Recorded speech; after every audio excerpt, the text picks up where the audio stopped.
and welcome back to the BCR Dawson sub. This update is for the month of April 2023, and it focuses primarily on the last layout sections to be prepared for reinstallation. And this update starts underneath the helix, which was installed last month. The circuit breaker panel was brought out of storage and secured back in place underneath the helix. This panel contains the 8 circuit breakers and the associated leads for the 8 power districts and their corresponding LED indicators out on the fascia. The reinstallation of this panel is an important prerequisite for reconnecting all of the bus wiring underneath the layout. The various track bus wires and LED indicator leads for each power district were reinserted back into their terminal blocks. From here, I will begin connecting the various bus wires underneath the layout. Over to Septimus now in the adjacent room. The servos, singlets, and frog juicers for the turnouts at Septimus were installed and connected to the auxiliary bus and track bus. These are the components for the south switches at Septimus. And these are the components for the north switches. In this photograph, the green frog feeder wires have yet to be reconnected. And now on to the Bond Sundance section. After all of the modifications last month, it was time to repaint the fascia. This process began with application of a primer coat after the filling and sanding work last month. After priming, the fascia was painted green as before. I was able to take advantage of some spring weather and complete this work out on my balcony, which made it more enjoyable. The left end wall was salvaged from the section cut off, and it was reinstalled at the left end. It has all of the matching passage holes for the joint with Chetwynd Yard. The command bus at the left end was shortened, and a new modular jack was crimped on. The auxiliary and track bus wires will also be shortened to the correct length once this layout section is back in place. A modification to the command bus was also made at Chetwynd. A branch was taken off the rear of the furthest lens fascia panel for the new wireless throttle receiver. This branch was run up behind the benchwork in preparation for installing the receiver on the fascia above Chetwynd and Dawson Creek.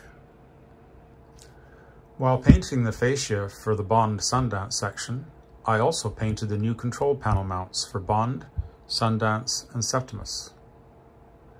And here they are after priming and painting green. And here we see them matched up with their Lamicoid panels, which I had printed at a local trophy shop. The spare set of panel mounts will be used for the future NER interchange section at Dawson Creek. The panel mounts were drilled with 7 16th-inch holes for the toggle switches and 1 16th-inch holes for the mounting screws in the corners. The holes in the panels for the mounting screws were prepared with a countersink bit to ensure that the screws fit flush with the panels. At this point, the toggle switches were inserted into the panels, and the panels were attached to the mounts for a test fit. I'm reusing the components that were removed from the section earlier, so some of the older singlets seen here have the toggle leads hardwired to them. These are the first ones I assembled many years ago now. These are the panels for Sundance and Septimus. For the newer singlets, I ended up attaching female header pins to them and male header pins to the toggle leads, which made them removable. These are the panels and toggle switches for Bond and the gravel pit at Sundance.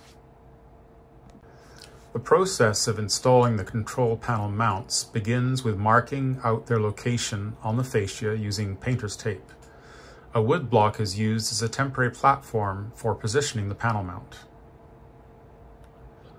Holes for the mounting screws are drilled through the fascia. I typically use 2 screws for each panel mount.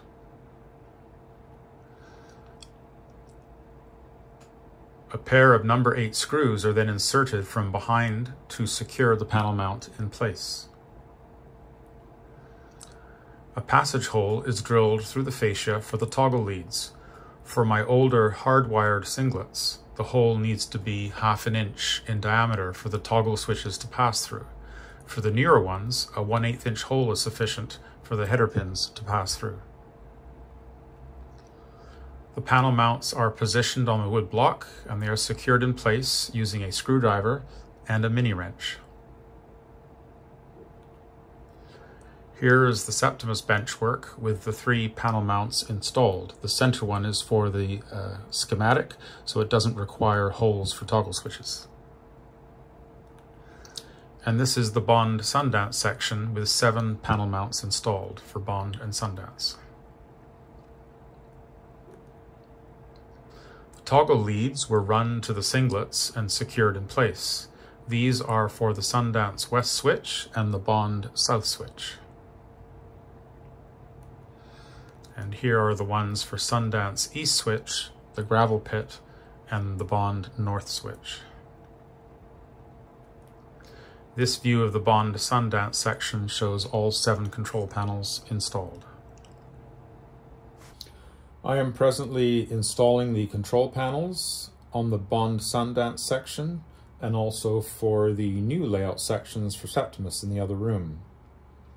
For Bond and Sundance, it was necessary to remove these panels because of all of the track coming off and going back on, and now in the process of putting the panels back. And I'm reusing a lot of components that were there originally. For each location on the layout, whether it be a siding or a yard, there are a series of panels. There is a large central panel which accommodates a schematic, and the schematic provides the operator with the name of the station, the direction of travel, the names of the tracks, and also of any industries that are there. This basically is to orient the operator and show them where they're going. And then for each turnout or series of turnouts, there is a smaller panel, and the panel will accommodate the toggle switch. So this will have a hole drilled for the toggle switch and then also for the mounting holes in each corner. This allows the operator to select their route, in this case for the gravel pit spur at Sundance, either the main track or the track into the gravel pit. If it's a siding, then there's one of these at either end. The panel mounts are secured to the fascia with number 8 screws, which go in from behind, and they attach the panels onto the fascia that way. And then we have to drill a hole through the fascia for the toggle leads. So you'll see here these miniature toggle switches with leads which extend through the fascia, and they connect to the singlet decoders which control the turnouts. Now, when I first started installing these, some years ago now, I was hardwiring the toggle leads to the board. This means that in order to pass these through the fascia, I need to drill a hole large enough for this toggle switch to pass through. So that's about a 1/2 inch hole. Later on, I came up with the idea of using female header pins on the board and male header pins on the leads. This allows the leads to be detachable, and it also means that I only need to drill about a 1/4 inch hole for passage of the header pins through the fascia. At this point, I have all of the toggle leads routed through the fascia, and now the next step will be to insert the toggle switches into their panels and secure them with these collars. The panel can then be screwed down onto the mount, and I can then secure the toggle leads underneath. Now, if these toggle switches happen to be oriented in the wrong direction, I simply undo the toggle, rotate it 180 degrees, and put it back in, and then it'll be oriented correctly. So that's a fairly quick correction if necessary. So at this stage, all of the toggle switches have been routed through the fascia to the singlets, and my last step is to mount them in the panels and mount the panels onto the mounts. So we're going to get that done for Bond and Sundance, and also for Septimus in the adjacent room. For each location on the layout, there is a central schematic panel, and there is a station name board, and then there are control panels for each turnout or group of turnouts. Here we see the central schematic panel and the station name board for Septimus. And here are the control panels for Septimus at the south end and the north end, and also completion of the turnout control wiring underneath. We are at Septimus, and I've completed installation of the control panels here. This one is for the turnouts at the south end, And after installing these, I've been able to complete all of the turnout connections underneath. If we move down towards the center of these layout sections, you can see the station name board. The letter E is a timetable designation indicating that an operator needs to call in to the dispatcher upon arrival here. That was a suggestion from my operating crews so that they could be reminded to call in when they arrived. And here we have the central panel, which indicates the station name, the direction of travel, and the names of the tracks. And then if we move toward the north end, we can see the location for a pair of throttle pockets, which I will install shortly, and a plug-in for the lens throttles. And then further down, we have the control panel for the turnouts at the north end. So this layout section is approaching completion. We just have to install the throttle pockets and also the fast clock up above. And then this section will be ready for operation. The last section to be modified is the section for Kiskatinaw. It needs to have all of the track removed and replaced, and then it needs to be shortened to fit across the new layout room. At the left end, I wanted to save and reuse the start of the curve into Dawson Creek, as it matches the curve on the adjacent section. It was cut off with a razor saw. It was then removed carefully from the layout section using a sharp boning knife.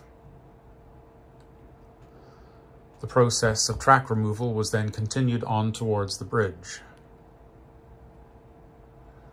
With the track and roadbed removed, I was able to draw the cut line across the layout section. The track section to the west of the bridge was also removed as it was irreparably damaged. With all of the track and roadbed removed, a long level was used to mark out the new alignment. The new alignment required that the Donnacona and plywood be cut back to accommodate the new position for the bridge. This was accomplished with a razor saw, and a chisel was used to complete the job.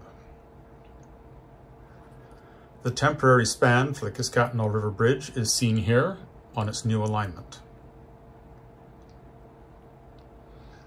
This is the replacement sub-roadbed for the west approach to the bridge, and the curve portion has been reused. And here is the sub-roadbed for the new east approach. The original S-curve alignment could not be fitted in with the shortening of the layout section, and this was the reason for the realignment. This is the track bed for the west approach glued down, and the same for the east approach. And here we see the replacement track section for the west approach pinned in place with the feeder wires dropped below. This will be glued down after the layout section has been reinstalled to prevent damage. And here is the replacement track section for the west approach, including the start of the curve that was salvaged. And this is the view of the Kiskatinaw section, showing all of the new track work in place on the new alignment. And another view from the opposite end. Let's have a look at the Kiskatinaw section after replacement of all of the track work. This is for the upper deck, and it is going to go there between Dawson Creek and Tremblay. So it needs to be shortened in length to fit. And over here you can see where we're going to cut the section to make it shorter. So all of this will go. I elected to replace all of the track work on this section because we're going to lose this piece here, and at the other end the track got damaged at some point. Also, with the shortening of the section, I was not able to retain the original alignment, which was an S-curve onto the bridge. The bridge was at more of an angle to the front of the layout section. So now I have more of a tangent coming off the bridge, which is actually more prototypical. I've recycled this little curve here, which is the beginning of the curve into Dawson Creek Yard. And you'll notice that it has insulated rail joiners there, and that's the boundary between the power district for Dawson Creek Yard and for Kiskatinaw. The layout track sections at either end of the bridge are currently in place with feeder wires attached and passed through, but they are not glued down.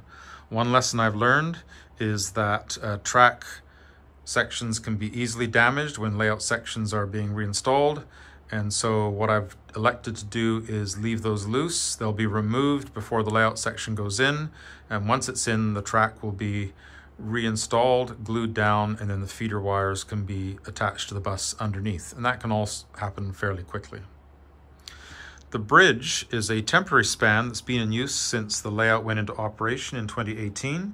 It's basically a strip of wood with a track attached and a cardboard fascia showing what the span will look like. The prototype is 458 feet long. It's a 150-foot deck truss in the middle and frame trestle approaches at either end. And one day when I'm retired and have a lot more time, I'm looking forward to building a scratch-built model of this using scale lumber. So this section needs to be cut. We're going to remove the left end wall and reinstall it. And then once Bond and Sundance has been installed, this section can be installed above it, and then the track section's put in and wired in, and then it'll be all ready to go. Well, that's it for another month. This view shows the current state of the layout, with benchwork complete on either side, and the last sections to be installed now ready to go back in. I'm looking forward very much to seeing the layout structurally complete once again very soon. I would like to thank my friends Michael, Doug, Dan, and John, and also Dennis at Imperial Trophies, who helped with various aspects of the work this month. Thank you for watching, and we'll see you again next month. Until then, peace be with you.